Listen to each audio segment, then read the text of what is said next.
Welcome, Ted King. How are you doing, my Thank friend? you. I'm doing terrific. Just in from a very brief bike ride in between phone calls and a busy day, but this was a fun priority. So great to see your face. Nice talking with you, Meg.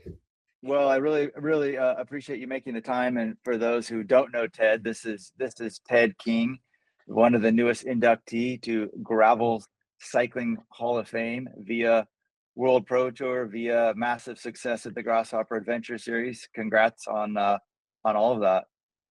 Appreciated. Thank you. Yeah, tremendous honor, and it's fun to be in the hall with the likes of you. I can't help it as we are the goal or the purpose of this, looking at the Mega Hopper and looking at the Bay Area. It struck me the year that I was inducted, it was myself, Yuri, and Ali. They both hail from Petaluma, and I'm from Sebastopol.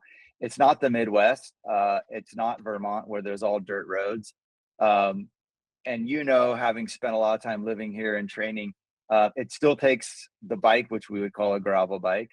Um, but for the people that are maybe new to this area and what we're diving into, you write about it really well, and I'll share the links to the articles. How would you sum up what I would call eclectic mixed terrain riding is? So, in broad strokes, or speaking in specific to the Mega Hopper? I would say speak it broadly, and then we'll dive into the route itself, and we'll look into some of those things. But you can't help but mention some of the sections, and that's just fine as well because we're Yeah. pretty much using them all. I mean, yeah, it's a pleasure and honor to be speaking with you. I mean, godfather of really OG gravel. I mean, I joke that my first time in gravel was 2016. That was my first year out of World Tour. And of course, I'd done a handful of hoppers up to that point when I was racing domestic pro. And that's when we would show up on a road bike and do some questionable paved Sonoma roads. But you have, in the year 2016, we weren't even really using the term gravel, which of course is so ubiquitous and almost hackneyed at this point. It was mixed terrain. It was take the bike on which you're riding and go present a challenge to yourself or to your buddies or whatever the ride is. It's nice. There's a part of me here in the immediate aftermath of Leadville. There's part of me that's really happy that there's this debate of like, how do you create the ultimate Frankenbike? Because I feel like so much of gravel is becoming this sort of like funneled down section of, well, it needs to have 2.2-inch tires and this kind of gear ratio, or else you can't even show up at the start line. And the different bikes for the different tools for the job is what makes it fun. I mean, it's the creativity, not just while you're pedaling, but the creativity before, during, and after to think about what you're going to be packing. On that note, packing for this ride is something that both the soft goods you're going to be taking and the hard goods, the gearing, the type of bike, so on and so forth, is all really instrumental in a ride that has this much variety. I mean, I'd turn the question back to you. I know you created the route. Correct me if I'm wrong. You created the route sort of in the midst of the COVID 2020 pandemic. Like how are you picturing the ride when you're lobbing it out there? Were you even being serious when you said, "Hey, I got an idea. Here's a 425-mile ride"? What kind of knucklehead is crazy enough to do it? Well, I thought there'd be folks doing it, as you wrote about, and I think it was in Cycling News that, people were just doing more and more outlandish things, trying to keep ourselves sane during COVID.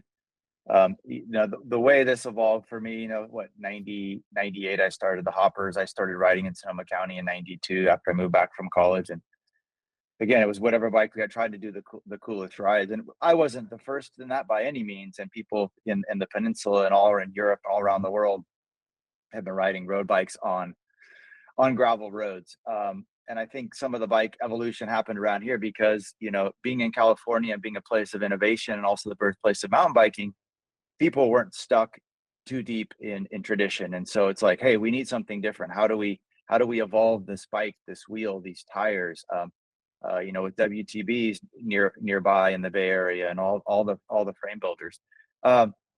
So for me, it's just kind of been natural wanting to do cool rides. I have to, and primarily being a mountain biker, I don't always want to drive, so it meant combining these things. But to your point about the route specifically, I am always thinking about strange, weird iterations, and then love putting them together. And before that, for long, it was just with a map. And now that you could point and click, and create things and see the distances, of course, I spend way too much time, doing that.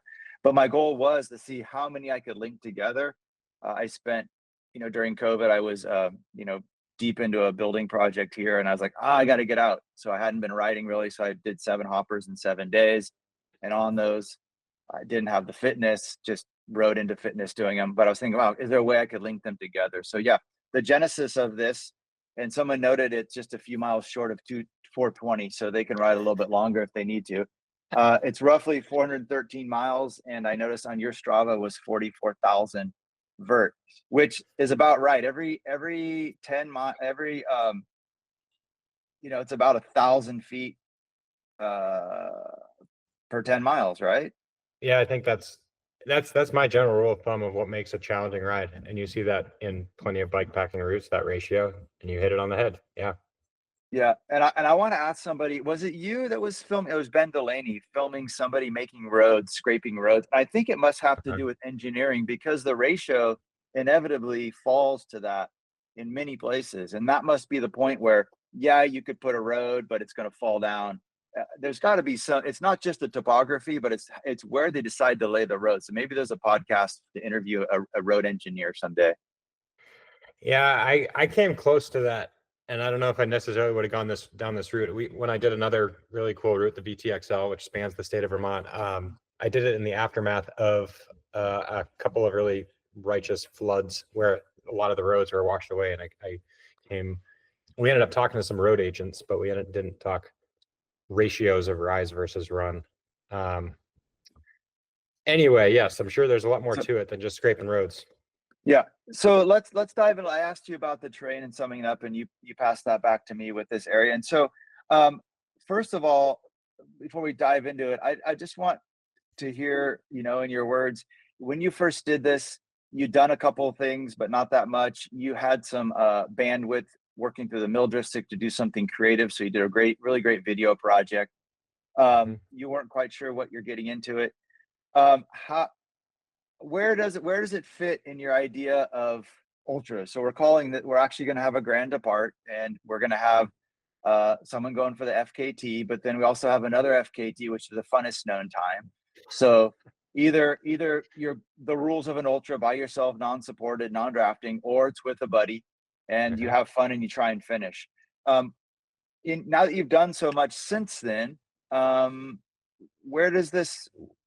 do you see this as a bike packing / personal challenge, and its proximity to the Bay Area, which warms my heart. Like when we zoom out, you'll see you're just a skip from San Francisco, so it's accessible, but it's difficult.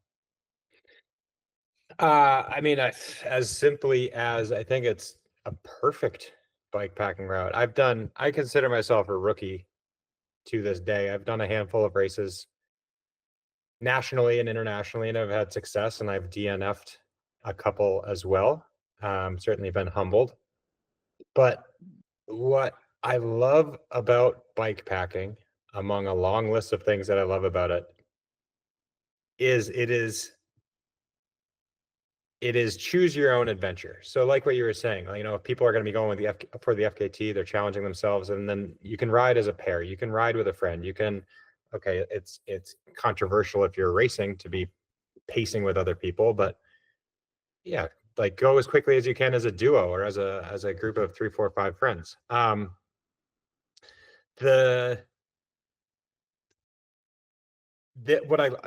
thing I love about it is it hits so many quintessential spots of the call it Northern California cycling community. Obviously Occidental is a really cool spot that has history in the Grasshoppers. Tour California raced through there a whole handful of times. Going up through, I did it from Healdsburg, but being in Sonoma County, Wine County, and then Napa County is obviously a incredible destination for reasons beyond just the bicycle and reasons beyond just wine. Playing up in the hills and the mountains in the Western Sonoma. I mean, those mountains are just endless and so much fun and mysterious and exotic and just such a blast. And so to the point of being in close proximity to San Francisco, you can look up races all over the world, bikepacking races in Kyrgyzstan or Morocco or all the way across Asia. I mean, just really crazy exotic things. And to folks who are interested, call it, bikepacking curious, I say just go do one. And something like this is very approachable and achievable. To have Santa Rosa nearby, to have Marin that close by, and then of course San Francisco, like SFO major airport, all within an hour or two, is so much easier than saying I want to go fly to Kyrgyzstan and try my first go at the Silk Mountain race. So I don't want to make it sound like this is an easy afternoon of bike riding. It is an incredibly challenging 400 plus miles, very unrelenting. Look at the elevation profile. It's a bit like an EKG, flat, up, down, flat, up, down, flat, up, down. It is a wild, wild ride, literally and figuratively. Yeah, and to put it in perspective, I was looking at your time. I've enjoyed doing numerous rides with you throughout the days, and once it becomes a race, I no longer see you, which I guess I'm okay with that. I'm a little older than you now, but to see your average speed moving through those areas that I know so well, it's different to follow someone's dot tracking in Unbound XL or something. You don't really know it, but every road that you were on, I knew. So your moving time was 27 hours at 15.3 miles per hour, with an average power of 270 watts. And I'll share this with some folks. You have some great data on your Strava.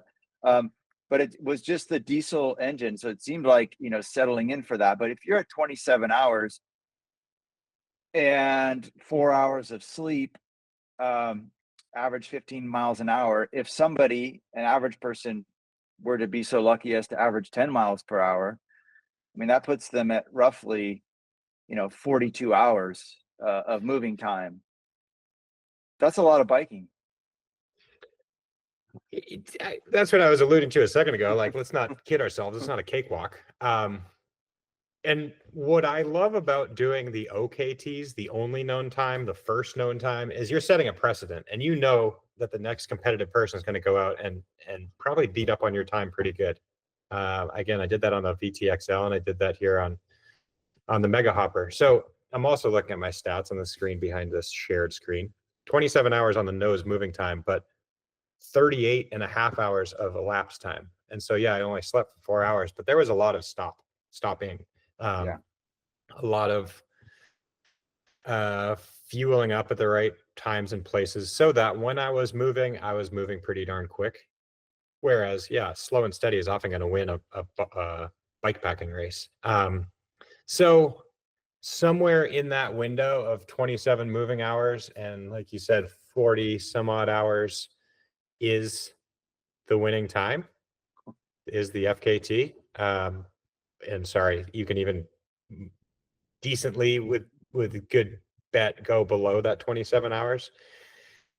I mean, the Mega Hopper also kind of reminds me of what they've introduced this year with the Breck Epic, because they have multiple stages. That the Breck Epic is a long-standing mountain bike race up in Breckenridge, Colorado. And this year they introduced the Breck Ultra. And that mid 30 hours, I want to say Jeff Kirklove just took it with that kind of time. In talking with Jan Heine of Renee Hurst, my tire sponsor, he talks about a sub 48 hours as like the golden window, right? You can basically stay awake that whole time. You're going to be suffering and possibly hallucinating towards the end, but you can stay awake for mid 40 hours. And that's what I think it takes to do this in one solid push. Or what's great about bikepacking is go do it over 3 days, 4 days, 5 days, 6 days. Like, choose your own adventure.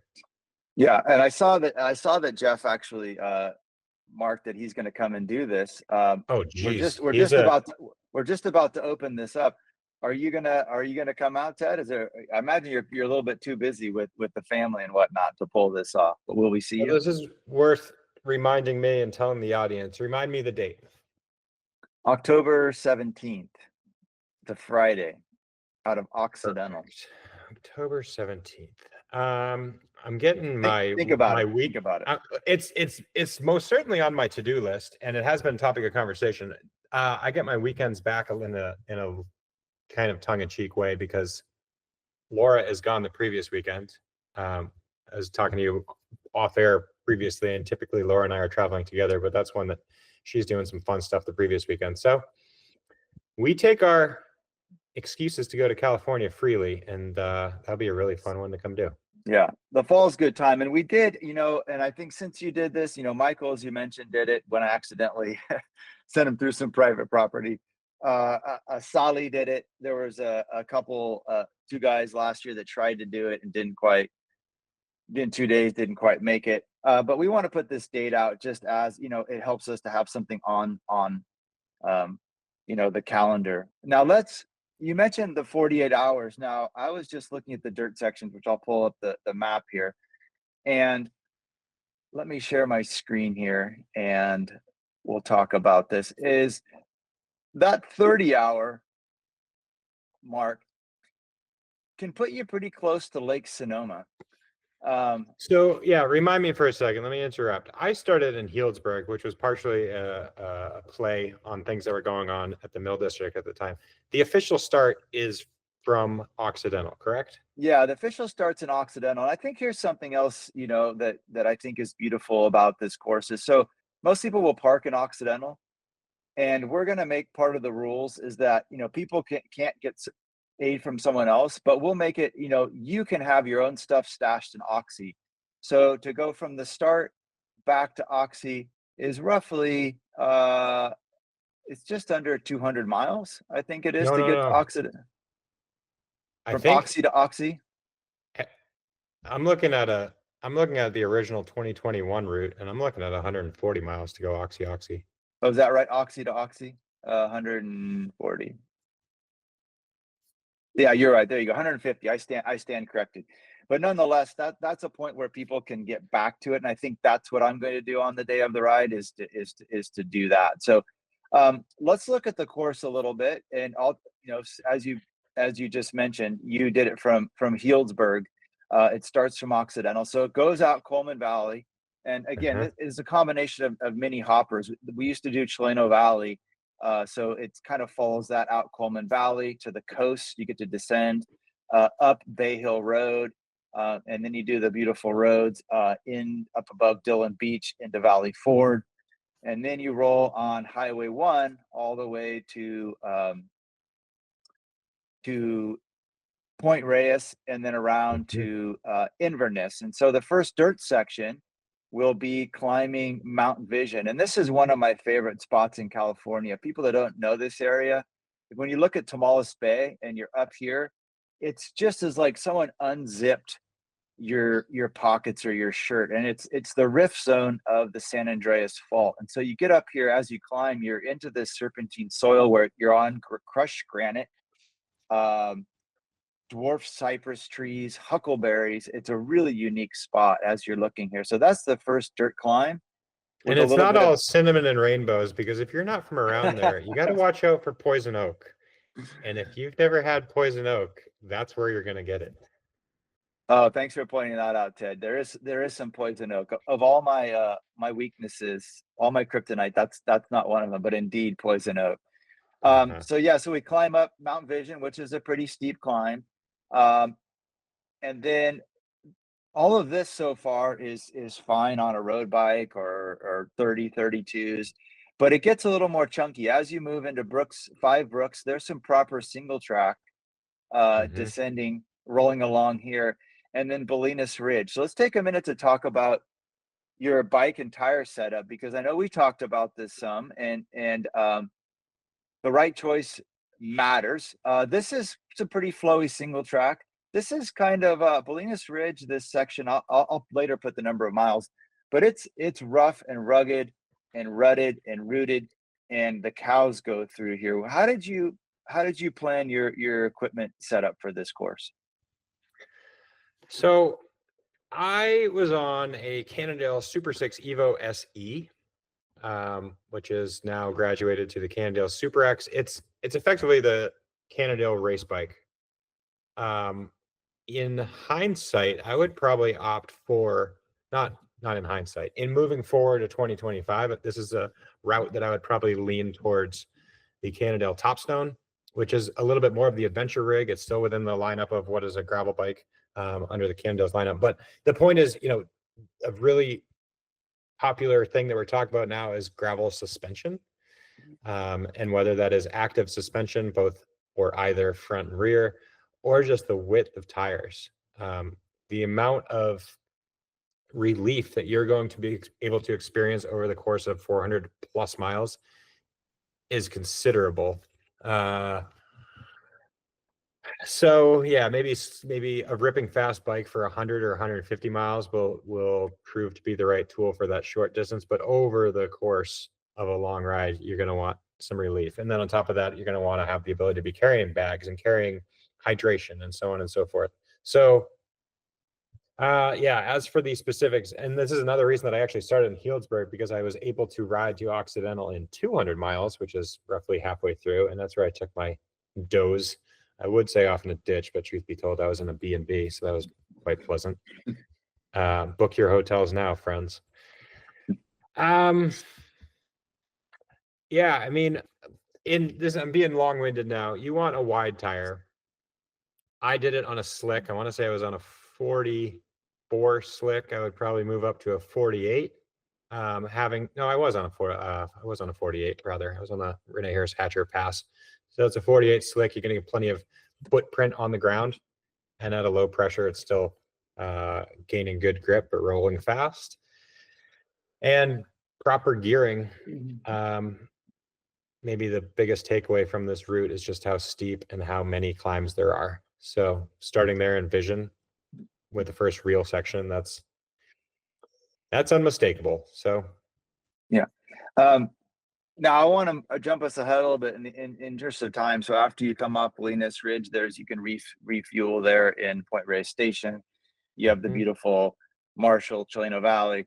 You get back into Oxy. There's stops in Valley Ford and Oxhill, not difficult. And then the course heads out. It starts getting a little deeper. We do the classic Old Kaz, which is a gravel road again.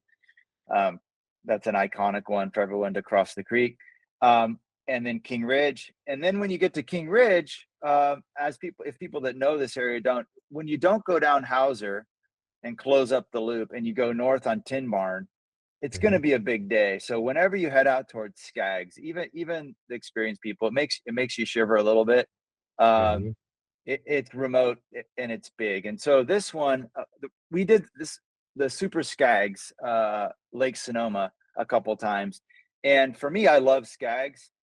When I do it that direction and come back towards Healdsburg, my soul for humanity and for myself is crushed when you leave the old road and you climb up the Army Corps road. And so folks that don't know, back in the 60s or late 60s, early 70s, they built a dam damming the creek there. And so you used to do Skaggs and would wander all the way into the Dry Creek Valley into Healdsburg. When they built the dam, the Army Corps built a massive road that goes up around huge berms, expansive exposed area. And so I decided one day on my birthday with Roger, I was like, well, why don't we just take the old road where it ends at the lake and then ride around Lake Sonoma? And seeing it was my birthday, he couldn't say no. That's what friends do. When it's your birthday, they can't say no. And then so of course, then I thought about doing a hopper. But what that means is you're on a bike that's not set up for single track on a proper single track. And for the record, Lake Sonoma Trail, which we use many times for mountain bike race, was built to model a Tevis Cup horse race. So up and down, up and down, up and down. They could have made it a more flowy trail, but it's up and down, up and down. I love your little video quote in there. I think it was just a short one. Tell folks about Lake Sonoma. So this is at what mile do you hit Lake Sonoma now? Well, let me backtrack just really briefly. Okay. I don't know what time of day you plan to start it. Maybe you do, maybe you don't. But it is going to be presumably warm Warm and dry this time of year, mid-October. So the point is, you're going to go some really long stretches without hydration. Yeah. So Cazadero, depending on the time of day, you're going to definitely want to make a stop there to pick up hydration because your next stop isn't realistically until Cloverdale. Anyway, No, no, you have water at the used to be a scout camp, and now it's a Mormon camp. They have the water there on Skag. So there's a stop there. I that's would recommend people having a filter to filter mhm, at the creek before going on to Lake Sonoma, because it looks like 13 miles. It could be mhm. 3 hours for people if they're not doing well, Yeah, I remember or this. more. I remember this vividly. So we're starting to call it 215 miles. That's where you get onto the previous road, the pre-existing road. And then I forget exactly where single track starts. I'm gonna assume it's where you hit the lake. Well, here you go. Yeah, let me open. 218. I see Yeah, 218. And that 218 through geez, 228. So realistically, it's only 10 miles. That's gonna take, you just said it. It can take you hours. And you're just tantalizingly close to civilization because you've been out in Skags, which is magnificent, but just you feel like you're on a wooded moon, right? I mean, it's just it is out there, and so you're like, oh, I'm close to Cloverdale. This is wonderful. Great section.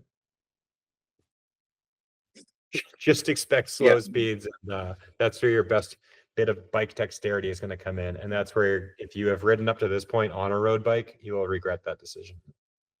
yeah. And this is really a part where these pitches, there's a lot of spots where you'll look at it, think, as a cyclist, we like to clean things. We like to not get off our bikes. But the chips that are being spent to clean those little ups and downs uh is just not worth it. So I would expect someone to, if you're at mile 215, you're looking to complete it, I would say people would get off their bike no less than 30 times Oh, I in do that remember that. section. Yeah, yeah. Yeah, unless At, you're at, on at least. 100% mountain bike gearing. I mean, it's not just that you have your gravel bike with Correct. Eagle. Like, just expect to walk a lot here.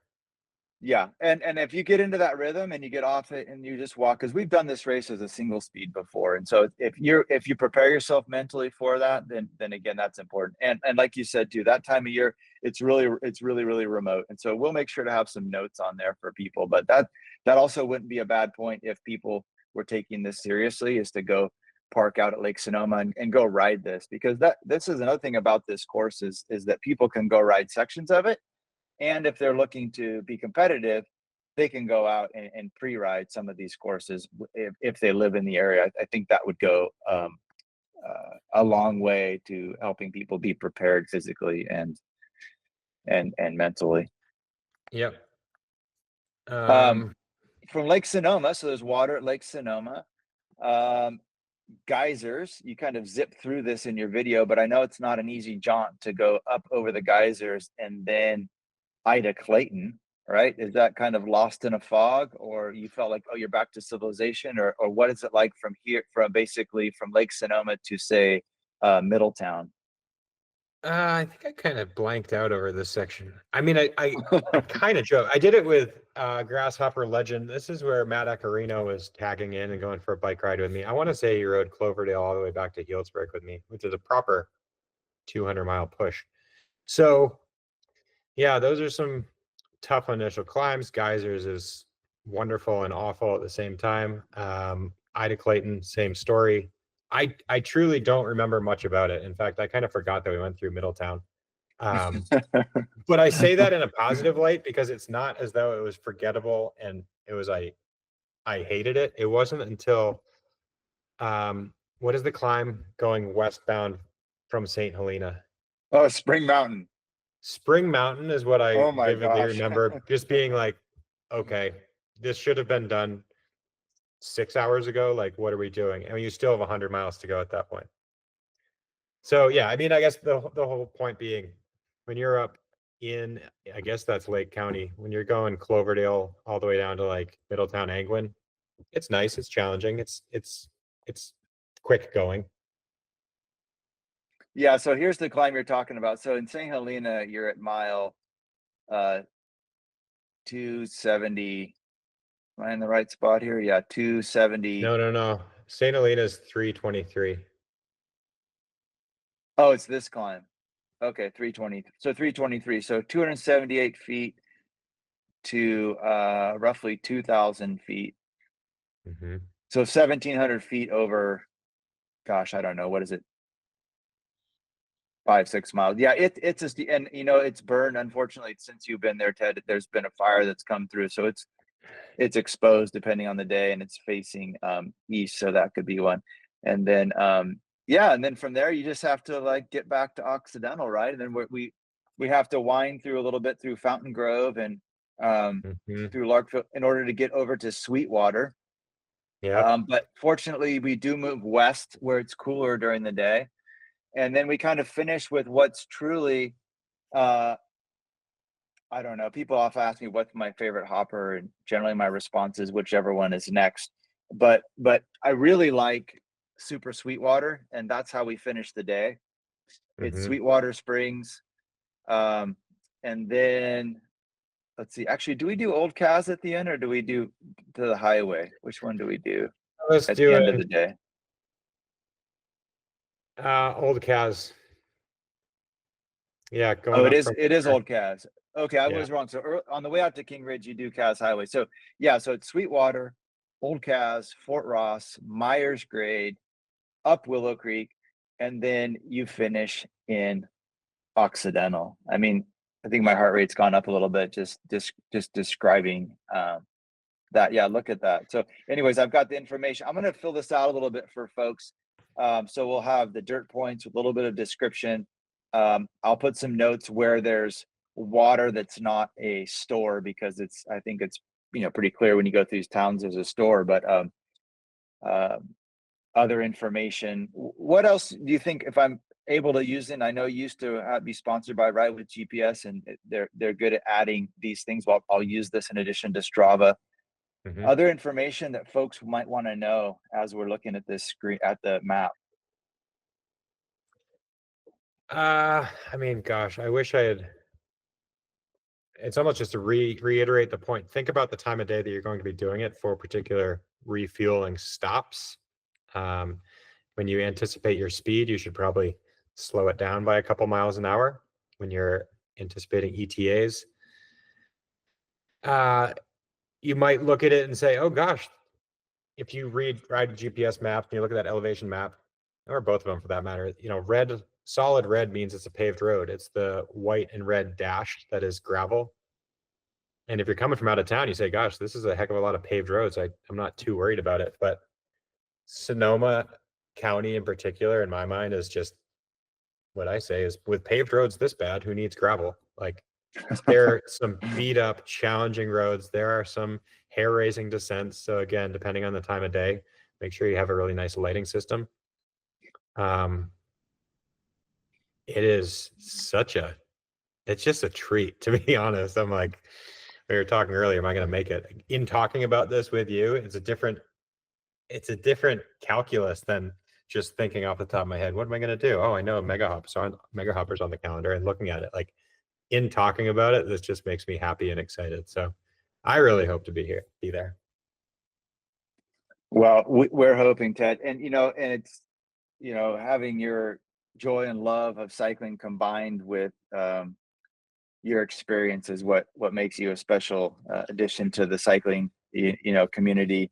You're doing epic stuff, but you're doing it for the same reasons that the mortal folks are doing it, and it's great that we have some data for this. I will share with people that are interested everything that you have written and your video about this. We'll also be following up. Zach from who's working with Bicycle Law is going to do some relatively intro uh, videos of packing, preparing, hydration, nutrition, just to help people.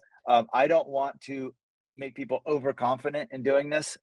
This is not a grasshopper thing. We're putting this out there. There's no fees. There's no support. Um, people are on their own, and there will be a tracking device so people can follow each other, and that is not just for competition but for loved ones. So I'm in Cloverdale, come get me. um, this is definitely a route where people can bail out and get a hotel and get an Uber, either to call it or to get hydrated and have a proper meal and a lay down. So I wouldn't put something together that's in the Utah desert and just say, go do this. Me being the father and educator and person that I am, the accessibility of this, and that kind of brings us back to why doing this and why doing it now. The Hoppers is, you know, my full-time job now, and they're proper full-on events.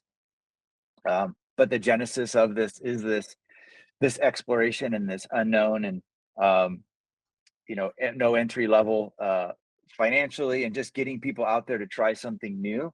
And I think part of the evolution of sports is that people, you know, have done some events, but let's try something new. Let's try something different. And we think this ticks a lot of those boxes. So we're really looking forward to seeing you out there, Ted, and to see who else lines up now that we have this. It's going to be happening.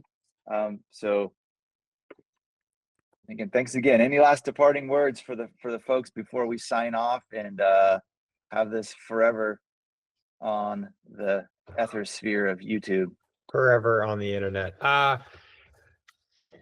No, just its approachability. It is challenging with all the elevation, but to your point, you know, going through Occidental where you've started 140 miles previously, you can pick up some stuff there or doze off in the back of your car or B&B.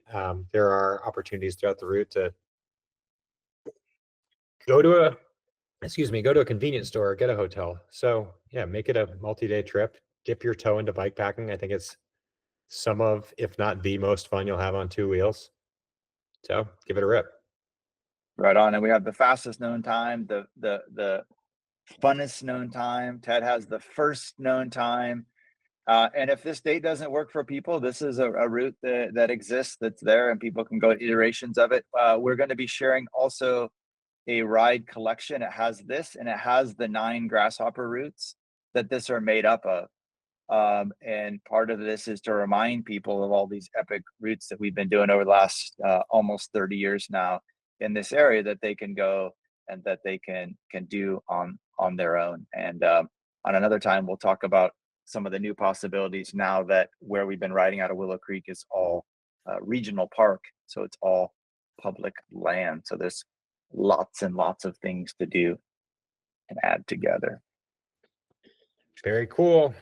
All right. Well, thanks again, Ted. I appreciate you carving out a time of your busy day and your lifestyle. And we'll be talking more.